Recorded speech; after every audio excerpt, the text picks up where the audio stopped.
আজি চাওঁচোন ই কি বনাইছে আজি ৰান্ধনি এইকেইদিন বনাই বনাই খুৱাই আছে আৰু ঘৰত আছে যে ধুনীয়াকৈ কি বনাব লৈছ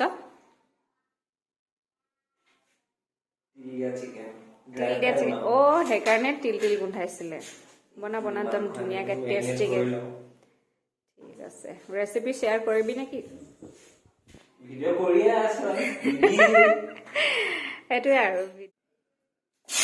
আলুখিনি অলপ ফ্ৰাই কৰিবলৈ ভাল লাগে মানে ফ্ৰাইনেছ এটা আহে ফ্ৰেঞ্চ ফ্ৰাইজ এটা গোন্ধ এটা পাওঁ আধা ফ্ৰাইও নহয় আৰু আধাতকৈ কম আৰু ৰঙচুৱা কৰি কিনে থৈ দিওঁ ঠিক আছে